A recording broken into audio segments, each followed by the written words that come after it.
studied or looked at Philippians chapter 3, and that's where we ended. और पिछली बार हमने जो है फिलिपियों की पत्री 3 अध्याय पर हमने विचार किया था, अध्ययन किया था. And as Apostle Paul is ended the Philippians chapter 3, we find him asking the Philippian believers to look at him as an example and not look at the enemies of the cross, because their ways are leads to destruction. और हम इस बात को देखते हैं कि जब प्रेरित पौलुस जो है तीसरा अध्याय को जब वो कंप्लीट करते हैं, अंत करते हैं उसका, तो हम देखते हैं कि प्रेरित पौलुस फिलिपियों के विश्वासियों से यह एक प्रश्न पूछते, एक सवाल पूछते हैं कि तुम जो है मुझे एक उदाहरण के तौर पर, एक जो मसीह का अनुकरण करने वाला उदाहरण के तौर पर देख करके उसके अनुसार चलो. And then we find, as he is ending chapter 3, he is now entering into chapter 4, where we find him slowly concluding this letter. और हम देखते हैं फिर उसके बाद में कि इसी प्रकार से प्रेरित पौलुस को हम देखते हैं कि धीरे से वो इन्हीं बातों को करते हुए इस उनका उस अध्याय का जो है अंत करते, समाप्ति करते हैं. Chapter 4 verse 1, he starts off by saying, therefore my brothers, and so you can see him concluding this letter. और हम इस बात को देखते हैं कि जब हम 4 अध्याय का शुरुआत में आते हैं तो हम देखते हैं कि वो इसीलिए इस प्रकार से एक शब्द प्रयोग करते हैं, तो हम देख सकते हैं कि उन्होंने उस तीसरे अध्याय को जो है समापन किया है. And in verse 1 we can again find him or we can find the love that Paul had for these believers. Chapter 4 verse 1, he says, my dear brothers, whom I love, whom I long for, my joy, my crown. And in all those words you can find how Apostle Paul had great love, had great closeness with these believers. और हम इस बात को जब हम फिलिपियों की पत्री उसका 4 अध्याय उसका 1 पद पढ़ते हैं तो हमको समझ में आता है कि प्रेरित पौलुस का वो गहरा स्नेह भरा प्रेम भरा हृदय को वो उनकी ओर तड़पता है. हम देखते हैं वो इस प्रकार से पहले में कहता है कि जिनमें मेरा जी लगा रहता है और मेरे आनंद का मुकुट है. Right from chapter 1, till the end of chapter 4, we find this love of Paul towards the Philippian believers. In chapter 1, he was saying that every time I think of you, I thank God for it. और हम जब 4 अध्याय फिलिपियों की पत्री 4 अध्याय 1 से ही हम शुरुआत में देखते हैं कि प्रेरित पौलुस का फिलिपियों के विश्वासियों के लिए कितना प्रेम है, कितना स्नेह भरा हुआ है उनके प्रति कि वो हर समय उनके बारे में सोचते रहते हैं और आनंदित होते रहते हैं. In chapter 4 verse 15, towards the end of the book also, he says, there was a time when no one helped me, but it was only you, only the Philippian believers who shared, who had a partnership with me, again showing the love between Apostle Paul and the Philippian believers. और जब हम उसके बाद में 4 अध्याय को उसका 15वां आयत में हम देखते हैं कि उधर में प्रेरित पौलुस बोलते हैं कि अरे उधर में कोई नहीं था जो मुझे सहायता किया, जो मुझे स्मरण रखा, लेकिन ये तो केवल आप ही हैं, फिलिपियों के विश्वासी लोग ही हैं कि उन्होंने मुझे जो है स्मरण के रखा, मुझे मदद किया. और इसीलिए हम देखते हैं उधर में भी कि वो प्रेम को जाहिर करते हुए. And so as he is going to conclude this letter, Apostle Paul has only one message, or he's trying to tie up everything together in one word, where in chapter 4 verse 1 he's saying, therefore my brothers, stand firm. और इसलिए जब हम देखते हैं कि प्रेरित पौलुस केवल एक ही बात की ओर इशारा करना चाहते हैं और सिखाना चाहते हैं, फिलिपियों के विश्वासियों के लिए एक संदेश देना चाहते हैं कि मैं तुमसे प्रेम करता हूं, इसीलिए तुम परमेश्वर के प्रेम में दृढ़ता से बने रहो. The same word or the same phrase he also used in chapter 1 verse 27. He says you need to stand firm. और वो वही उसी प्रकार का एक सेम शब्द को प्रयोग करता है फिलिपियों की पत्री 1 का 14 में. And in our last class we took an example of Reuben and we saw from Genesis chapter 49 we see how Jacob is introducing Reuben as he's blessing. He says, you are my firstborn, you are my might. He was proudly introducing Reuben to others. और इसलिए हम देखते हैं कि उसका हमने उसके उदाहरण के लिए हमने पिछली क्लास में देखा था, रूबेन का उदाहरण लिया था कि किस प्रकार से याकूब जो है रूबेन का उदाहरण देते हैं कि तुम मेरे लिए कितना प्रिय है। But there was one problem Reuben had. In Genesis chapter 49, I think verse 3, we read Reuben, the problem with him was he was unstable in like water. And so Jacob says, because you are unstable, you have lost all the blessings that you were supposed to get.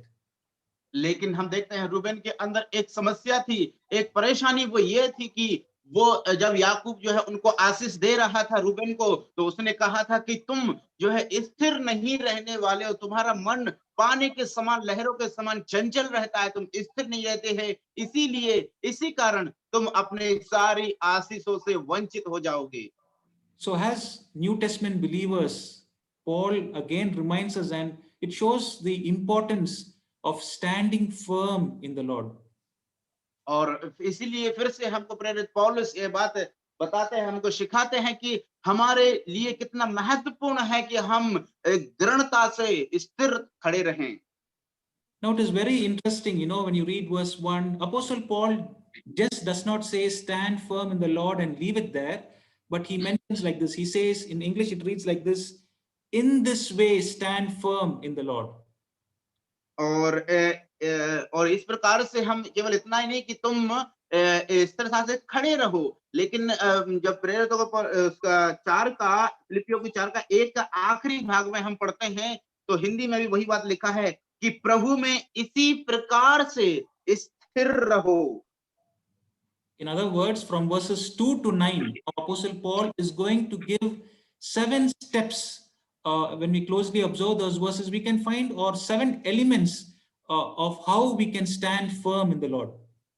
और जब हम 2 से लेकर के 9 वचन तक जब हम पढ़ेंगे, 4 अध्याय 2 से लेकर के 9 तक तो हम पढ़ सकते हैं, देख सकते हैं कि प्रेरित पौलुस उनको ऐसे 7 कदम, ऐसे 7 तथ्य उनको बता रहे हैं कि जिनमें जिस तरीके से वो स्थिर खड़े रह सकते हैं। So for the first step on how we can stand firm in the Lord, brother, can we read verses 2 and 3, please? Yes, 2 और 3 को हम लोग पढ़ेंगे। मैं यूओदिया को भी समझाता हूँ और सुनतुखे को भी कि वे प्रभु में एक मन रहें। हे सच्चे सहकर्मी, मैं तुझसे भी विनती करता हूं कि तू उन स्त्रियों की सहायता कर, क्योंकि उन्होंने मेरे साथ सुसमाचार फैलाने में क्लेमेंस और मेरे अन्य सहकर्मियों समेत परिश्रम किया, उनके जिनके नाम जीवन की पुस्तक में लिखे हुए हैं।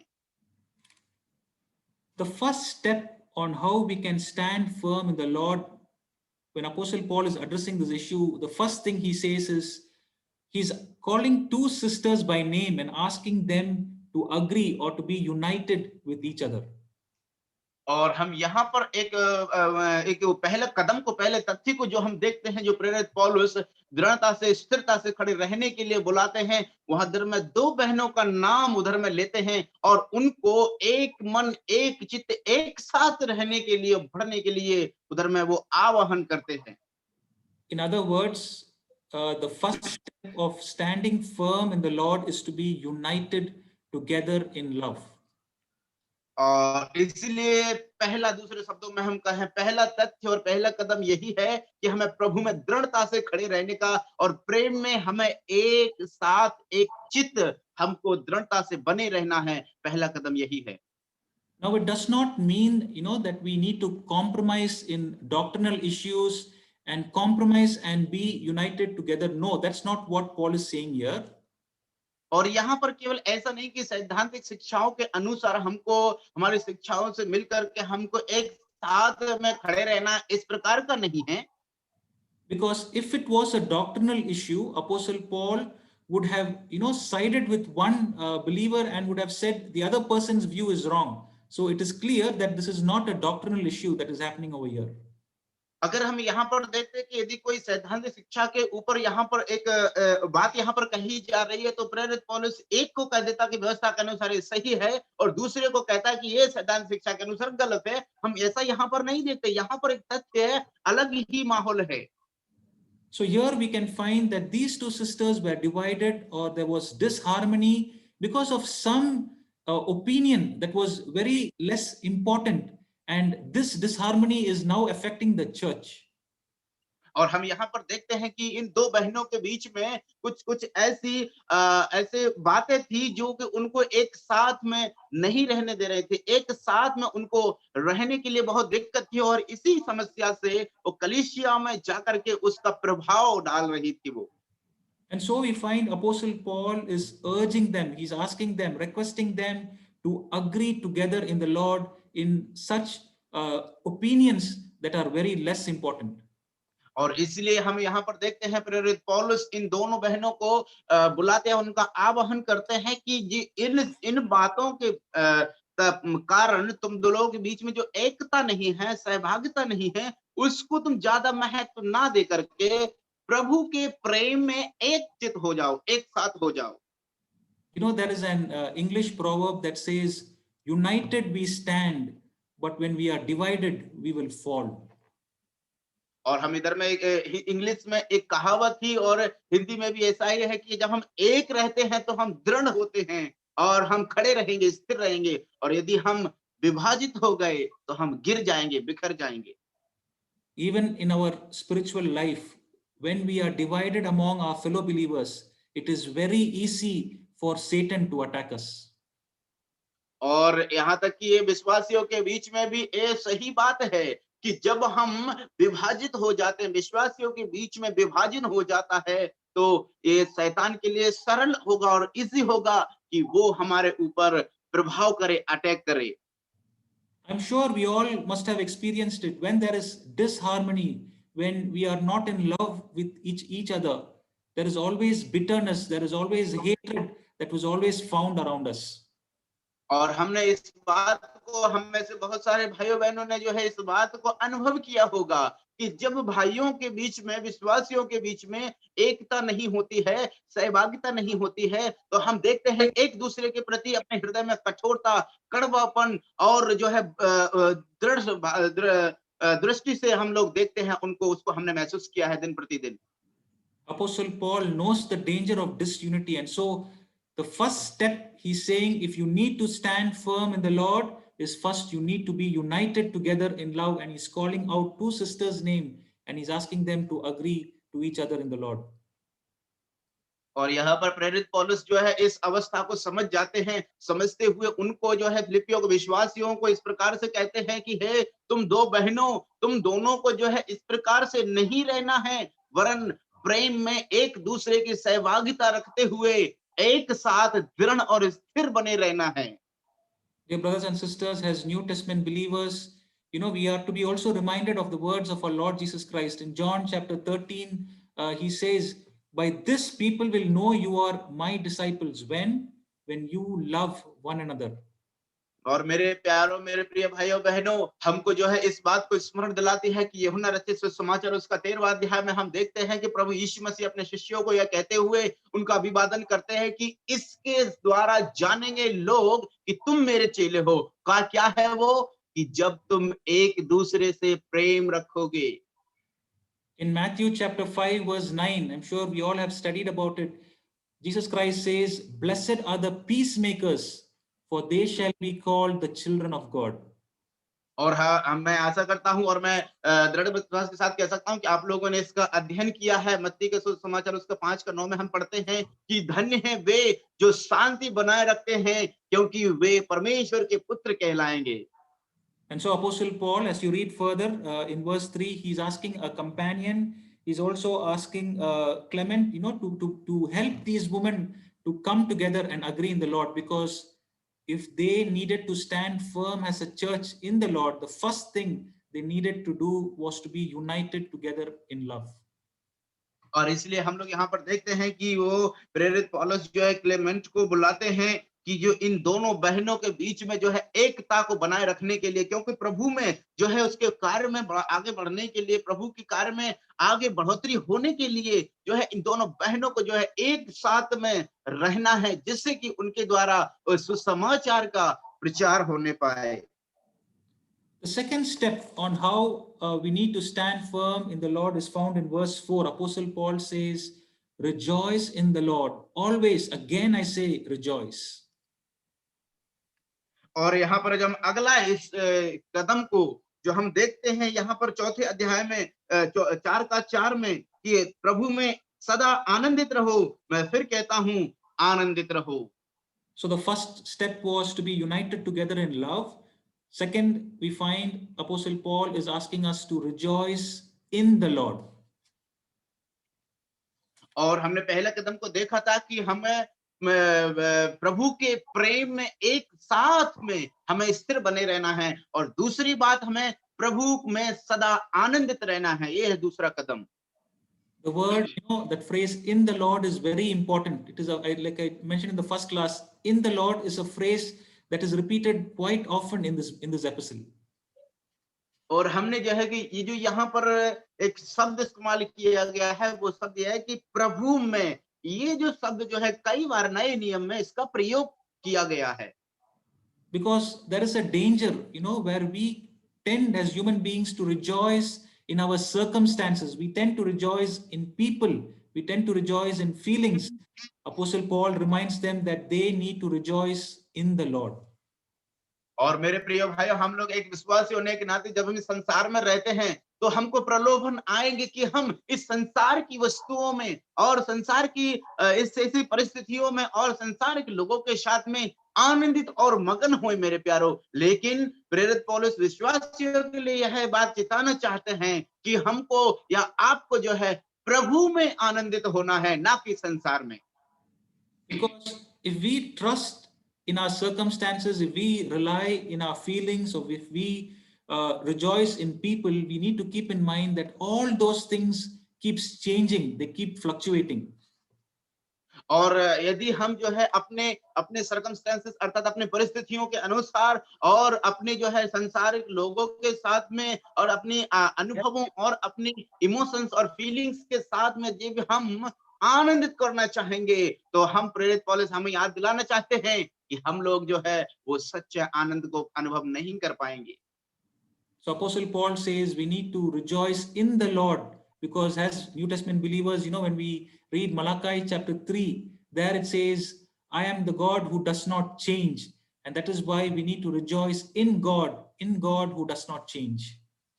और मेरे प्यारो, इसलिए प्रेरित पौलुस हमको यह बात स्मरण दिलाते याद दिलाते हैं और कहते हैं कि हमको जो है प्रभु में आनंदित रहना है, क्योंकि मलाकी की पुस्तक उसका 3 अध्याय में हम पढ़ते हैं, प्रभु कहते हैं कि मैं वो परमेश्वर हूं जो कभी बदलता नहीं हूं, मैं कभी भी ना बदलने वाला परमेश्वर हूं। इसलिए हमें प्रभु में आनंदित रहना है, जो प्रभु कभी नहीं बदलता।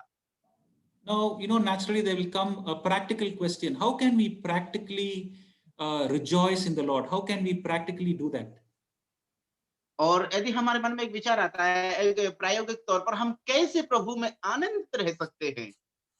We can only rejoice in the Lord when we know Him. तो सबसे पहला उसका उत्तर यही होगा कि हम तभी प्रभु में आनंदित रह पाएंगे जब हम प्रभु को जान पाएंगे। Only when we study the Word of God and only when we know Him more can we rejoice in the Lord. और जब तक हम जो है जितना ज्यादा हम प्रभु के बारे में जानेंगे और जितना ज्यादा हम प्रभु के वचन का अध्ययन करेंगे, उतना ही ज्यादा हम प्रभु में आनंदित रह पाएंगे मेरे प्यारो। For example, the first thing that we can rejoice over God is the fact that He does not change. और सबसे पहली बात जो है हम प्रभु में आनंदित हो सकते हैं, वो पहला बात यही है कि वो प्रभु कभी जो है बदलता नहीं है मेरे प्यारो। As we read the scriptures, we get to understand that God is a sovereign God. God is someone who is in control of all the circumstances in our life. और हमें यह बात बड़ा ढाढ़स बंधाता है कि परमेश्वर वही परमेश्वर है जो कभी नहीं बदलता और वो सर्वशक्तिमान है, उसके नियंत्रण में सब कुछ उसके नियंत्रण में है। As we read God's word, we understand what God did for us, and we also understand of the great future, a great hope that we have. And so when we know God more, that is when we can rejoice in the Lord. और मेरे प्यारो, इसलिए हमको जो है हमारे circumstance चाहे कैसे भी परिस्थितियां क्यों ना हो, जब हम प्रभु को जितना ज्यादा जानेंगे, जितना ज्यादा करीबी से उनको जानेंगे, उतना ही ज्यादा हम प्रभु में आनंदित हो पाएंगे मेरे प्यारो। You know, in Acts chapter 5, there is one particular event, you know, when the disciples were preaching God's word, and then they had to go through problems and sufferings. और हम इस बात को जानते हैं कि प्रेरितों के काम उसके 5वां अध्याय में एक ऐसी घटना वहां पर स्थल होती है जहां पर वो प्रभु के शिष्य लोग जो है सुसमाचार का प्रचार कर रहे थे। उसके बाद में हम देखते हैं कि उनको बहुत ही सताव और कठिन परिस्थिति के होते हुए उनको गुजरना पड़ता है। And then in Acts chapter 5, verse 47, after, you know, being persecuted by the people around them, this is what they said. And so they went up and they went rejoicing, you know, and they considered that to be a great thing, you know, to suffer for the name of the Lord. और हम इस बात को जानते हैं कि जब वो लोग जो है सुसमाचार प्रचार करने के पश्चात जो बाद में जो वो लोग जब लोग उनको पकड़ करके सताव के साथ में ले जाते हैं, तब वो वहां पर आनंदित होते हुए देखते हैं। उसका कारण क्या है? क्योंकि वो स्मरण करते हैं, प्रभु को जानते हैं कि उन्होंने किस प्रकार से उस सताव को झेला था। A normal person reading that verse will be wondering, how can these people rejoice when they are being persecuted, when they're going through a lot of troubles in their life? और एक एक साधारण व्यक्ति इस प्रकार से पूछेगा अपने आप से कि एक व्यक्ति कैसे जो है प्रभु में आनंदित हो सकता है जब वो जब उसको परसिक्यूशन हो रहा है उसका। But they were not rejoicing in their circumstances. They were able to rejoice because they are rejoicing in the Lord of the future hope that they had carried with them. लेकिन हम देखते हैं कि वहां पर वो लोग जो है अपने उस उस परिस्थिति के अनुसार वो आनंदित नहीं होते हैं, वरन वो प्रभु में आनंदित होते हैं, क्योंकि वो जो है भविष्य में उनके लिए मिलने वाला जो सम्मान मान है उसको स्मरण रखते हुए वो प्रभु में आनंदित होते हैं। मेरे प्यारों, So the first step is we need to be united together in love. The second one is we need to rejoice in the Lord. And then the third, we read in verse 5, Apostle Paul says, let your gentleness be known to everyone. और जो पहली बात जो है हमने देखा कि हमको प्रभु में जो है प्रभु के प्रेम में हमको बने रहना है, पहला कदम। दूसरा कदम हमने देखा प्रभु में सदा आनंदित रहना है, और तीसरा कदम हम देखते हैं यहाँ पर वचन 5 में कि तुम्हारी कोमलता सब मनुष्यों में प्रकट हो। Now, what does it mean to be gentle? और इसका क्या तात्पर्य है कि हमको जो है हमारी कोमलता हो जो है मनुष्यों के सामने प्रकट हो। You know, gentleness actually means, you know, that when you are mistreated badly or when you are misjudged, even in those times, you graciously accept all those things. और कोमलता का तात्पर्य इससे है कि जब आपको जो है बहुत बुरी तरीके से लोग सता रहे हैं, आपको कष्ट हो रहा है, उस समय में आप उन सारों सबको बड़े ही आराम से उनको सहनशीलता के साथ में उनका सामना करते हैं, तब जो है कोमलता को हम लोग देख सकते हैं, उसका अनुभव कर सकते हैं। In simple words, you know, when you're going through a difficult time, when others are not treating you rightly, gentleness is when you humbly and graciously accept it. और जो है नम्रता जो है उस समय में, कोमलता जो है उस समय में दिखती है जब लोग आपको जो है बहुत ही बुरी तरीके से आपके साथ में व्यवहार करते हैं, उस समय में आप जो है उनके साथ बड़ी ही सीधाई से और नम्रता के साथ में उनके साथ में आप सहयोग करते हैं, उसको कहते हैं हम नम्रता, कोमलता। Practically, to put this into practice is very hard.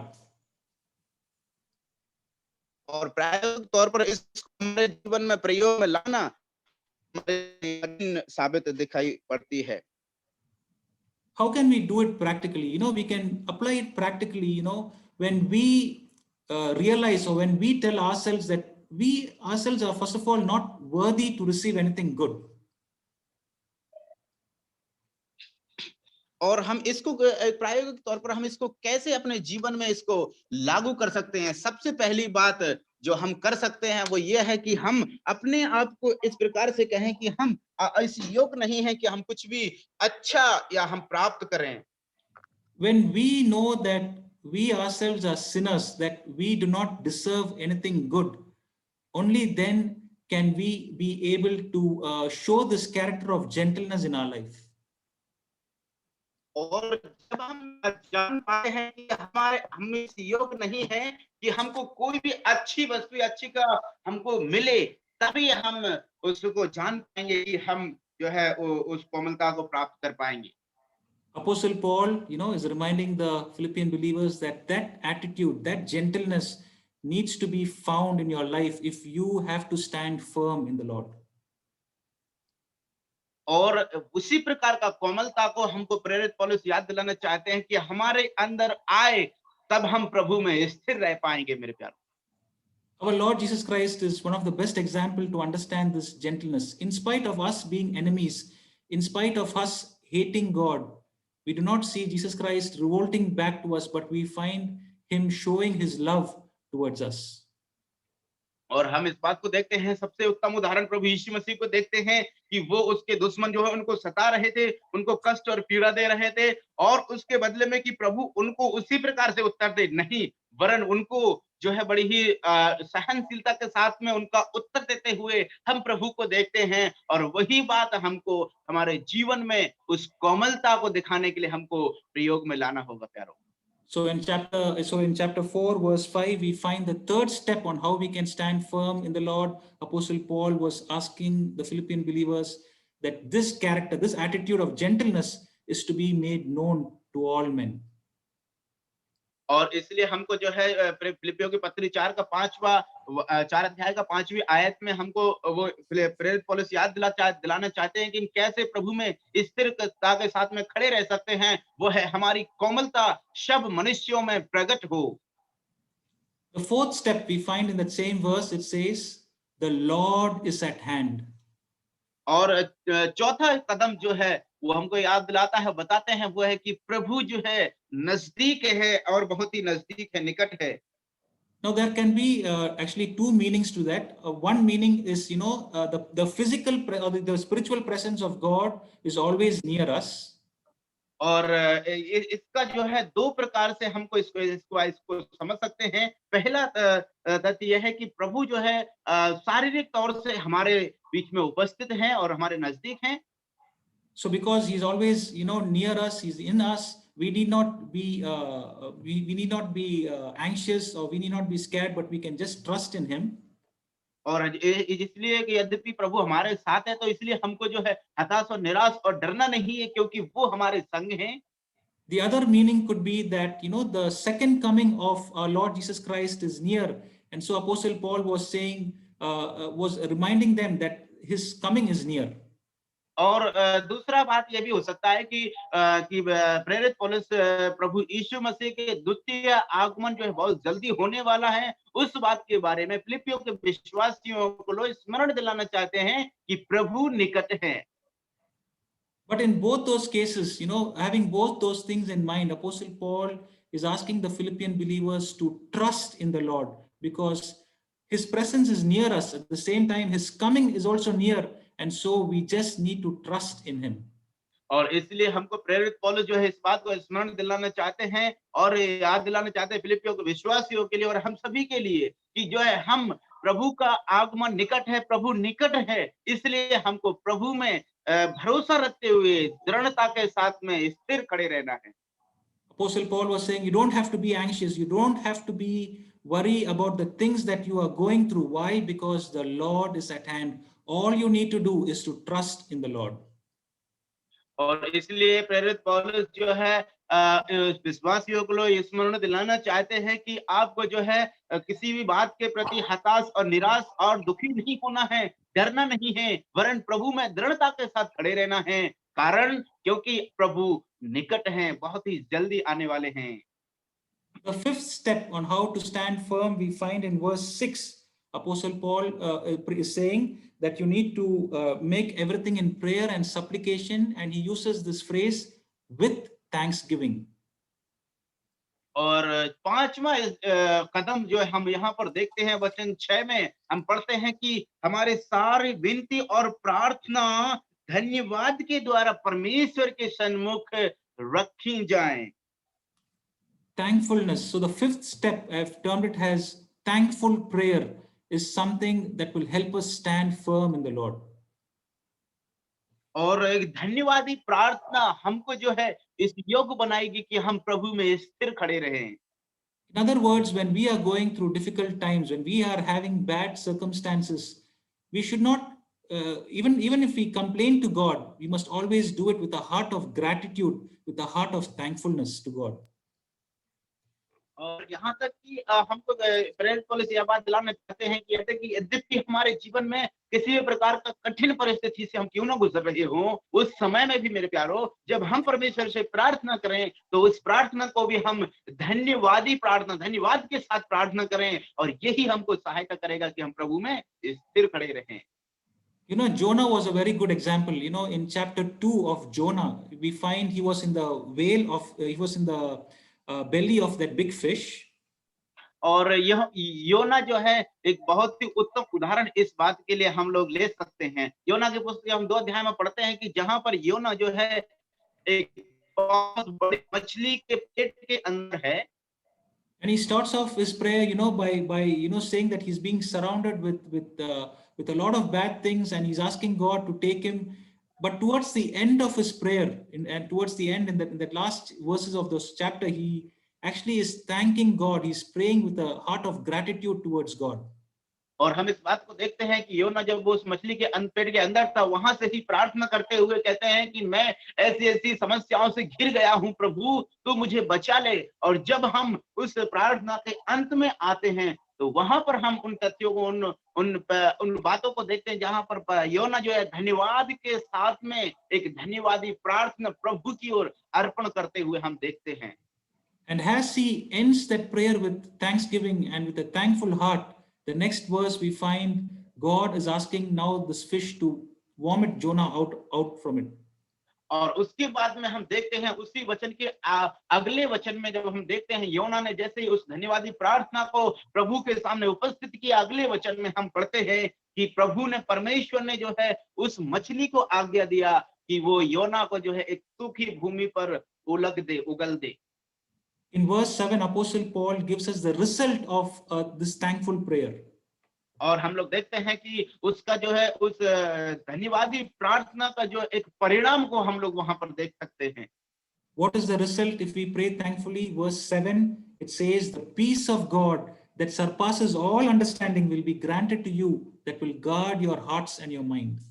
और वो जो है धन्यवादी प्रार्थना के, उस धन्यवादी प्रार्थना का उसका परिणाम क्या होगा मेरे प्यारो? जब हम धन्यवादी प्रार्थना प्रभु को सामने उपस्थित करेंगे तो वचन 7 में हम उसका परिणाम को देख सकते हैं कि वो क्या लिखा है। तब परमेश्वर की शांति जो सारी समझ से परे है, तुम्हारे हृदय और तुम्हारे विचारों को मसीह यीशु में सुरक्षित रखेगी मेरे प्यारो। What A Ashish, what a blessing. Yeah. So let us recap, chapter 4 verse 1, Apostle Paul says, stand firm in the Lord in this way. और हमको जो है उन्हीं तथ्यों को जो हम फिर से दोबारा दोहराएंगे, स्मरण करेंगे कि हम कैसे प्रभु में स्ट्रांग और दृढ़ता से खड़े रह सकते हैं। Number 1, from verses 2 and 3, we understood that we need to be united together in love. और हमने सबसे पहले पढ़ा था कि पहला कदम यही है कि हमको जो है एक दूसरे में सहभागिता रखते हुए एकता बनाए रखना प्रभु के प्रेम में। Secondly, we need to rejoice in the Lord. और दूसरा हमने देखा था कि हमें प्रभु में आनंदित रहना है। Thirdly, we need to have this attitude of gentleness that is to be seen in our life.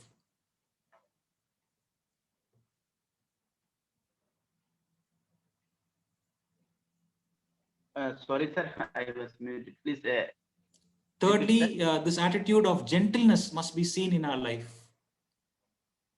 और तीसरा कदम को हमने देखा था कि जो है हमारी कोमलता सारे मनुष्यों के सामने प्रकट हो। Fourthly, we need to trust in the Lord because the Lord is at hand. और हम चौथा कदम हमने देखा था कि प्रभु में हमको भरोसा रहना है और हमारा दृढ़ विश्वास प्रभु में होना है कि प्रभु निकट है। Fifthly, we need to have this thankful prayer. और पांचवी बात हमने देखा कि धन्यवादी प्रार्थना हमारे प्रभु के सामने उपस्थित की जाए। Sixthly, we find in verse 8, Apostle Paul is now saying, brother, can you read verse 8? Yes, और छठवीं तक हम देखते हैं वचन 8 में, इसलिए हे भाइयों जो जो बातें सत्य हैं और जो जो बातें आदरणीय हैं और जो जो बातें उचित हैं और जो जो बातें पवित्र हैं, जो जो बातें सुहावनी हैं और जो जो बातें मन भावनी हैं, अर्थात जो भी सद्गुण और प्रशंसा की बातें हैं, उन पर ध्यान लगाया करो। Yeah, it says, think about these things. So the sixth thing that I have put it as is godly thinking. The sixth step to stand firm in the Lord is to have a godly thinking. और छठवां कदम जो है हमको प्रभु में दृढ़ता और स्थिर खड़े रहने के लिए, वो ये है कि हम जो जो बातें सद्गुण हैं और प्रशंसा की हैं, उन पर हम अपना ध्यान को लगाएं। Dear brothers and sisters, as New Testament believers, we know that the Word of God is true. The Word of God is pure. The Word of God is love. And so we need to spend time thinking on these things. और इसलिए मेरे प्यारो, वो परमेश्वर का वचन जो है वो प्रशंसनीय है। परमेश्वर का वचन में प्रेम है, परमेश्वर के वचन में हमको सामर्थ्य शक्ति मिलता है। इसीलिए मेरे प्यारे विश्वासियों, हमको जो है परमेश्वर के वचन में हमको मन लगाना है, इन्हीं बातों पर हमको विचार करना है। The word think means, to actually talk, to reason, to evaluate. That is what this word think means. Yeah. और यहाँ पर जो विचार करने की बात है, उसका मतलब यही है कि हम उस पर ध्यान से उसका निरीक्षण करें, उसका हम अवलोकन करें, जो है वो क्या है जो हम बात करते हैं, उसका मतलब जो सोचने का मतलब, विचार करने का मतलब यही है यहाँ पर। And then finally in verse 9, he gives us the seventh step on how to stand firm. He says, after thinking, just don't stop there. But in verse 9, he says, practice these things. और जो है सातवां कदम को हम लोग यहाँ पर देखते हैं, और वो सातवां कदम क्या है मेरे प्यारों, जब वचन 9 में हम पढ़ते हैं कि तुमने जो जो बातें सुनी हैं और जो जो बातें ग्रहण की हैं और जो जो बातें तुमने देखी हैं, उनको तुम्हें भूलना नहीं है, उनको तुम्हें छोड़ना नहीं है, वरन उनका पालन करना है मेरे प्यारों। It is very important to practice the things that we read, the things that we learn from the Word of God. और मेरे प्यारे, ये तो बहुत ही महत्वपूर्ण बात है कि जो बातें हम परमेश्वर के वचन में पढ़ते हैं और जो बातें हम सीखते हैं, उनको हम जो है उनका पालन करें। Apostle James, in chapter 1, verse 22, he says, just do not be hearing God's word, but he says, go to the next step and be doers of God's word.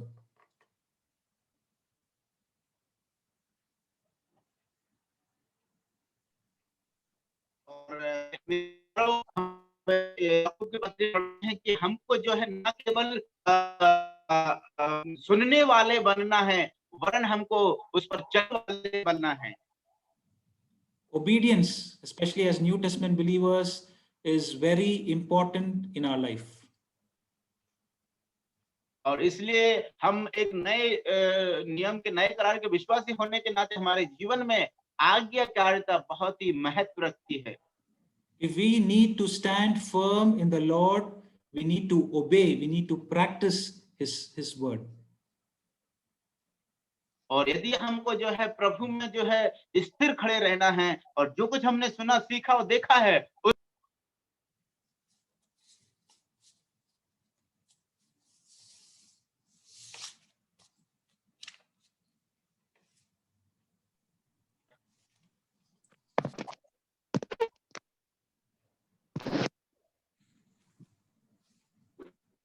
You can hear, brother Deepu? Yes, I can hear. Please continue. Okay. There is Yeah. some So problem. we'll just sort of recap again those 7 points on how Apostle Paul is asking them to stand firm in the Lord. The first one is to be united together in love. और आइए हम फिर से उन्हीं सातों बातों को जो प्रभु बताते हैं, हम उनका फिर से एक बार ध्यान करेंगे। सबसे पहला कदम जो हमें बताया था प्रभु ने, वो ये है कि हम प्रभु में एक साथ प्रेम में बने रहें। Yeah, united together. I mean the fellow believers, united, having unity among ourselves, to be united among the fellow believers in love. और हम जो है प्रेम में एक दूसरे विश्वासी गण हैं, उनमें हम एक दूसरे के प्रेम में बने रहें, पहला कदम यही है। Secondly is to rejoice in the Lord. और दूसरा हमने देखा था कि हमें प्रभु में आनंदित रहना है। Thirdly, gentleness to be found in our life. और कोमलता हमारे जीवन में दिखनी चाहिए, प्रकट होनी चाहिए, वो तीसरा है। Fourthly, in verse 5, to trust in the Lord. और चौथा वचन 5 में हम पढ़ते हैं कि हमें प्रभु में भरोसा रखना है क्योंकि प्रभु निकट है। Fifthly, to have thankful prayer in our lives. और पांचवी बात यह है कि हमें एक धन्यवादी प्रार्थना हमारे जीवन में होनी चाहिए। Sixthly, in verse 8, we saw that godly thinking is needed in our life. और हमको जो है छठवीं बात हमने देखा कि हमको एक ईश्वरीय बातों पर हमको ध्यान लगाना, विचार लगाना ये हमारे जीवन में होना चाहिए। And seventhly, obedience, where we need to practice those things in our life. और सातवीं बात हमको जो है, हमको हमारे जीवन में जो जो बातें हमने सुनी, देखी, सीखी हैं, उनका हम अपने प्रायोगिक जीवन में पालन करें, आज्ञाकारी रहें। In verse 9, Apostle Paul says, when you practice, he uses the word, the God of peace will be with you. और प्रेरित पौलुस जो है उस वाक्य का प्रयोग करते हैं कि जब आप इन सब बातों का पालन करेंगे, तब वो शांति का परमेश्वर तुम्हारे साथ होगा। In verse 7, we saw that when we have a thankful prayer, the peace of God is there with us. But when we practice God's word, Apostle Paul says, the God of peace will be with us. और जब हम लोग इधर में पढ़ते हैं, प्रेरित पौलुस इस बात को बताते हैं कि जब हम इन सब बातों का प्रयोग करेंगे, जब हम इनको अपना मन लगाएंगे इन पर, तो वो शांति का परमेश्वर हमारे साथ होगा। And then from verses 10 down, now Apostle Paul is telling the Philippian believers on how thankful he is that he had received the gift that was sent by Epaphroditus. और प्रेरित पौलुस जो है इस बात को भी फिर स्मरण करते हुए उनको बताते हैं कि वो कितना धन्यवादी है उस दान के लिए जो एपैफ्रोडिटस के द्वारा उनको भेजा गया था। In verse 14, he says, it was very kind of you to share in my trouble. और वचन 14 में हम पढ़ते हैं कि वो मेरे लिए बहुत ही भला था जो मेरे क्लेश में। In verse 15 also he says that no other churches supported him except you, and there we see the love of the Philippian believers they had to support Apostle Paul when he was imprisoned. और हम यहाँ पर जो है फिलिपियों के विश्वासियों के लिए प्रेरित पौलुस के लिए जो उनका विश्वास और प्रेम, जो उन्होंने उनको जब वो जेल किसी ने उनको सहायता मदद नहीं किया, लेकिन फिलिपियों के विश्वासियों ने उनको सहायता मदद किया, इसको हम यहाँ पर देख सकते हैं। And particularly in verse 13 he says the secret of his contentment, of how he is able to be content. He says, I can do all things through him, through Christ that strengthens him. और उसके बाद में वचन 13 में हम इस बात को देखते हैं, उसकी उदारता को हम देखते हैं कि कैसे वो इन सब बातों को जो उसने सीखा है उनके लिए वो परमेश्वर का सामर्थ्य के द्वारा वो कहते हैं कि मैं सब कुछ कर सकता हूं। हम यहाँ पर देखते हैं वचन 13 में। In verse 11 he says, in whatever situation I am able to be content. और वचन में जब हम पढ़ते हैं कि वो बताते हैं कि मैं चाहे किसी भी परिस्थिति में क्यों ना हो, मैं सब कुछ कर सकता हूं जो मुझे सामर्थ्य देता है। Now we might ask this question, how was Paul able to be content? How was he having this attitude of satisfaction in his life? और हम इस बात को विचार करें कि आखिर कैसे प्रेरित पौलुस जो है बड़ी उदारता के साथ में, बड़ी ही दृढ़ता के साथ में इस बात को कह सकते हैं। When I was looking at these verses from verses 10 down, I could find 5 ways or 5 steps that Apostle Paul had in his life that made him say all these words, that he was content. और जब जो है मैं विचार कर रहा था कि आखिर कैसे प्रेरित पौलुस जो है इस बात को कह सका जब मैं 10वीं आयत से और नीचे के आयतों को जो मैं जब पढ़ते चला जा रहा था, तो मुझे समझ में आया कि ऐसे 5 तरीकों से, 5 तथ्यों से जो है वो इस बात को कह सकता है, मैंने यहाँ पर पाया है। In verse 10, he says, I rejoice in the Lord. Okay, when he was talking about the gift that the Philippian believers gave, he says, at last you were able to give it, and I rejoice in the Lord. और जो है प्रेरित पौलुस जो है इस बात को कहता है कि आखिर में तुमने मुझे जो दान दिया है, जो गिफ्ट दिया है, उसके प्रति मैं प्रभु में आनंदित हो सका। If you look closely, you see again, he was not rejoicing in the Philippian believers, but he was rejoicing in the Lord. And so the first step of being content is, having your confidence in God's providence. और सबसे पहली बात जो है हम प्रेरित पौलुस के जो उस आनंदित रहने के विषय में हम पढ़ते हैं कि वो जो है उनके दान में जो है आनंदित नहीं हो रहा था, जो फिलिपियों के विश्वासियों के द्वारा उनको मिला, वरन वो प्रभु में आनंदित हो रहा था। Because he knew God was sovereign and it was God who was controlling the Philippian believers. And so we see him rejoicing in the Lord. That teaches us the first step of having contentment is to have confidence in God's providence.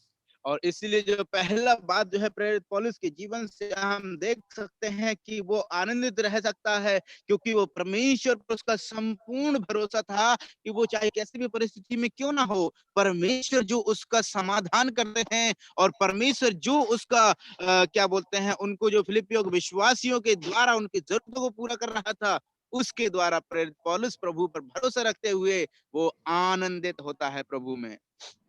In verse 11, we find the second reason that I could find how Paul could be content. He says, in whatever situation I am able to be content. So the second point is he was satisfied with little things.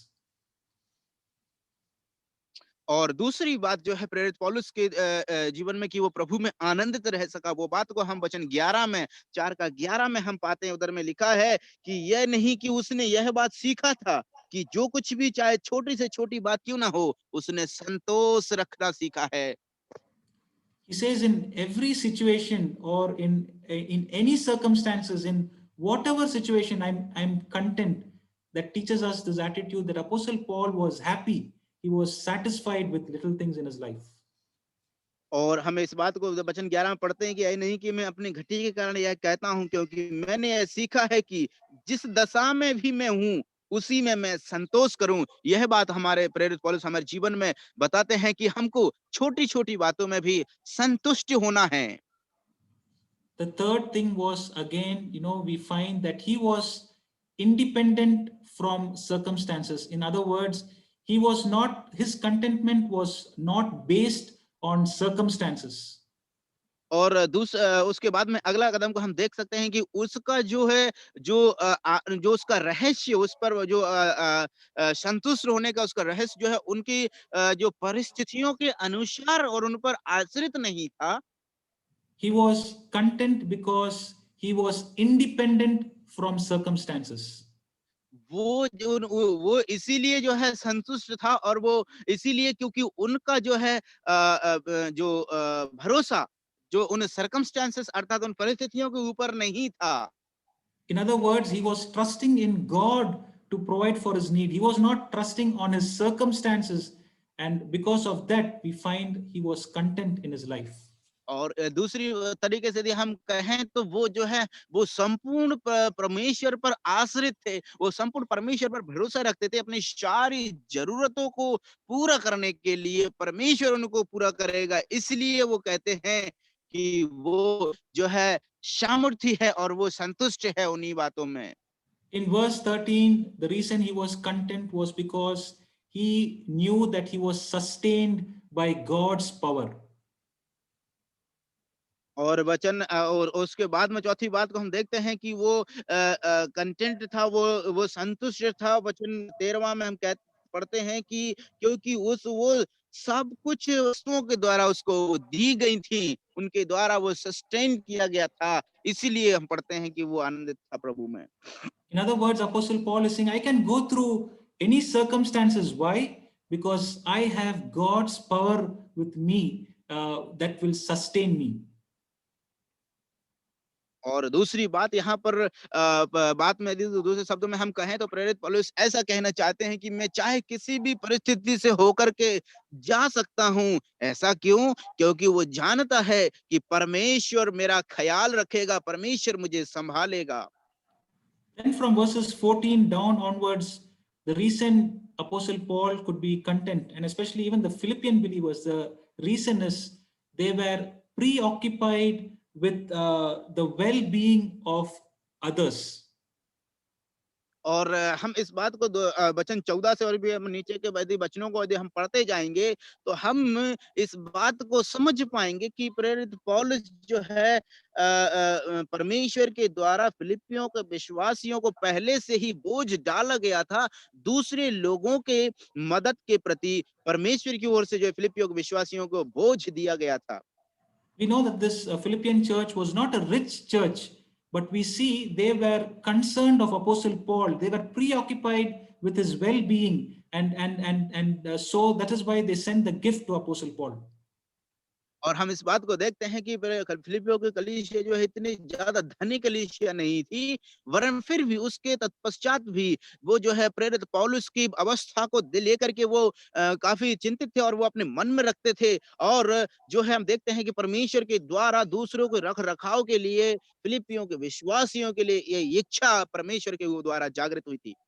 And when Apostle Paul received that gift, he was not thankful on the gift, but in verse 17 we find that he was happy for the Philippian believers because of what they did. Apostle Paul in verse 17 says, what you did is now going to increase your credit, or God is going to be pleased with what you did. And so we see Apostle Paul is also preoccupied with the well-being of the Philippian believers.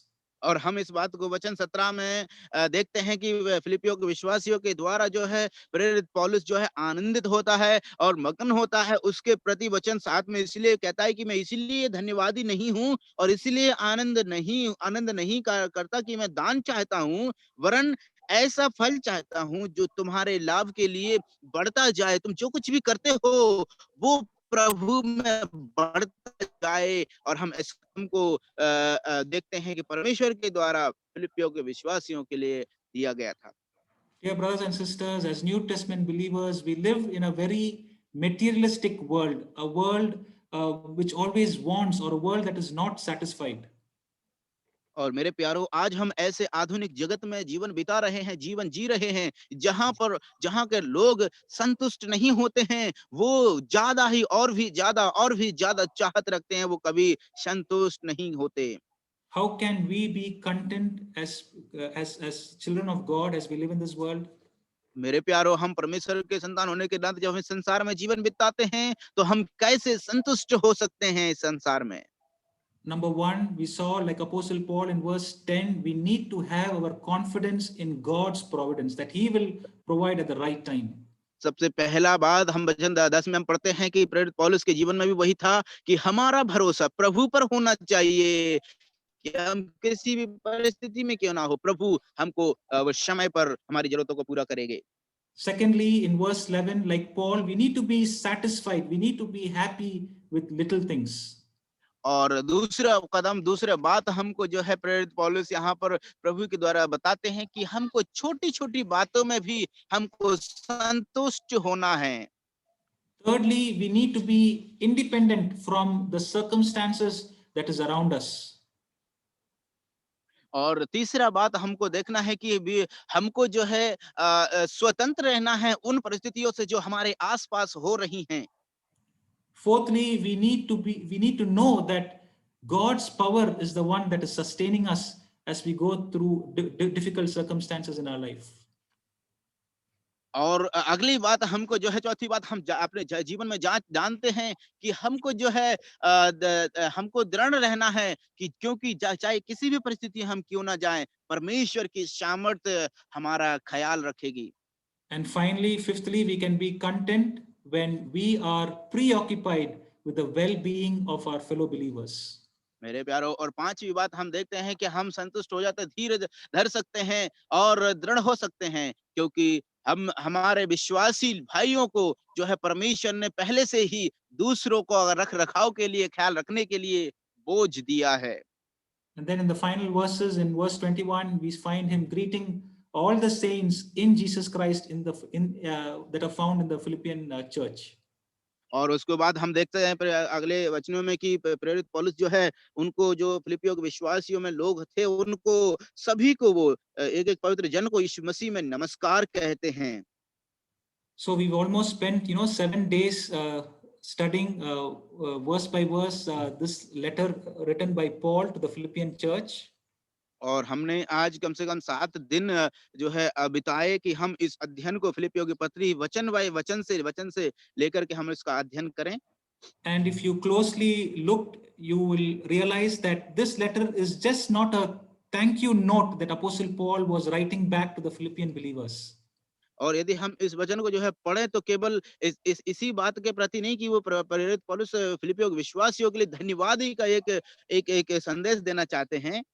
It was more than that. It was more than a thankful note. He took this opportunity to write this letter because he knew the problems that this church was facing. और मेरे प्यारो, वो उससे कहीं ज्यादा बढ़कर के था कि वो धन्यवादी लेटर से कई गुना ज्यादा बढ़कर के था, क्योंकि प्रेरित पौलुस जो है फिलिपियों के विश्वासियों की अवस्था और उनकी परिस्थिति को वो जानता थे। In chapter 1 verse 27 to 30 we saw that this church was going through persecution. और हमने फिलिपियों की पत्री 1 का 27 से 30 तक हमने पढ़ा था कि 26 से 30 तक हमने पढ़ा था कि ये कलीसिया जो है सताव को झेलते हुए जा रही थी। Chapter 3 there was this danger of false teachers creeping into the church. और उसके बाद में दूसरा कदम को हम देख सकते हैं कि जो है झूठे शिक्षक जो है इस कलीसिया में अपने कदमों को जमा रहे थे। Like we saw today in chapter 4, there was disunity on little things. There was disharmony that was found in this church. और जैसे कि अभी हम देख रहे थे कि बच्चे अध्याय 4 में कि उधर में जो है विश्वासियों में विभाजन था, एकता नहीं थी छोटी-छोटी बातों को लेकर के। And so as Epaphroditus is going back to Philippines, Apostle Paul is taking this opportunity to write them this letter and to encourage them to grow in their faith. और इन्हीं परिस्थितियों को मद्देनजर रखते हुए प्रेरित पौलुस जो है इस अवसर का लाभ उठाते हुए एपैफ्रोडिटस जब वहां जा रहे थे फिलिपियंस के लिए, तो उनको ये पत्र लिख करके उनको भेजते हैं। In chapter 1 verse 25 we saw that was Apostle Paul's desire. He says, if I am free, it is my desire to come to you and to progress your faith, to see you all being joyful in your faith. That was the desire that Apostle Paul had. और प्रेरित पौलुस का हम दृढ़ इच्छाओं को हम देखते हैं, उनका डिजायर यही था कि यदि मैं यहाँ से छूटता हूँ, फ्री होता हूँ, तो मैं सीधा आकर के तुमसे मिलना चाहता हूँ, तुमको देखना चाहता हूँ। इस डिजायर इच्छा को हम देखते हैं पौलुस की। And as he is writing this letter, he gives himself as an example. He says, look at me and try to follow the example that I have set. और यहाँ पर इस बात को प्रेरित पौलुस विश्वासियों को ध्यान आकर्षित करना चाहते हैं कि तुम जो है मुझे देखो, मेरा अनुकरण करो। In chapter 2 we saw those two companions of Paul. He takes Timothy, he takes Epaphroditus as examples, and he tells the Philippian believers to follow such good examples in their life. और हम दूसरे अध्याय में हम देखते हैं कि प्रेरित पौलुस जो है दो एक युवाओं को लेता है, तिमोथियस और एपैफ्रोडिटस को, कि इन जैसे अच्छे उत्तम उदाहरण रखने वाले एक व्यक्तियों का अनुकरण करो। And in chapter 2 he takes the supreme example of our Lord Jesus Christ, and he says, dear brothers at Philippian church, try to follow that humility that we saw in our Lord Jesus Christ. और उसके बाद में हम उसी अध्याय में पढ़ते हैं कि वो उससे सर्वश्रेष्ठ उत्तम उदाहरण प्रभु यीशु मसीह का लेते हुए प्रेरित पौलुस को हम देखते हैं कि हे विश्वासियों, तुम प्रभु का अनुकरण करो, वो कैसे अपने आप को नम्र और दीन किए। He took the humility of Jesus Christ and he's asking those believers, why cannot you be united together in love, in humility? Why don't you see our Lord Jesus Christ as an example? और वो जो है प्रभु यीशु मसीह की उस मानवता को लेते हुए उधर में बोलते हैं कि यदि प्रभु यदि इतना हो सकते हैं, वो परमेश्वर होते हुए, तो क्यों हम मनुष्य होते हुए क्यों हम इतना नहीं कर सकते। That is why in chapter 2 verse 13 he says, in chapter 2 verse 12 he says, so dear believers, you need to work out your salvation. और इसीलिए हम पढ़ते हैं 2 Korinथियों 12 और 13 आयत में कि तो जो है तुम्हें हमें हमारे उद्धार के उस कार्य को काम में लाना है। Verse 13, he says, of course, you're not alone working out your salvation. God is in you who's going to help you do it, but you have to do your part. You need to work out your salvation. और इसीलिए हम वचन 13 में अगली बात वचन को पढ़ते हैं तो कहते हैं क्योंकि परमेश्वर ही है जिसने अपनी स्वेच्छा निमित्त तुम्हारे मन में इच्छा को काम दोनों को बातों को करने का प्रभाव डाला है, इसीलिए तुम्हें जो है उस कार्य को उद्धार के कार्य को पूरा करना है। What is found inside of us, the faith that is found inside of us, must be also seen in our actions. और मेरे प्यारो जो कुछ भी हमारे विश्वास के अंदर है, जो हमारे अंदर जो हमने विश्वास किया है, वही हमारे कार्यों में प्रकट होना चाहिए। And so, brothers and sisters, I'm sure that our study at of this epistle would have encouraged us to grow in our faith more closer. और मैं ऐसे आशा करता हूं प्रिय भाइयों बहनों कि जो है इस पत्री का अध्ययन करने से हमको हमारे विश्वास में उन्नति मिला है और उत्साह मिला है। And may God help us to work out that salvation that is found in our hearts. और मेरे प्यारो परमेश्वर हमें सहायता करे कि जो विश्वास जो उद्धार हमें हमारे हृदय में हमको मिला है उसको हम हमारे जीवन में प्रायोगिक जीवन में कार्यों में प्रकट करने पाएं। May God's name be glorified. परमेश्वर के नाम की स्तुति और महिमा हो। Thank you so much, dear sir, for wonderful explanation. I wasn't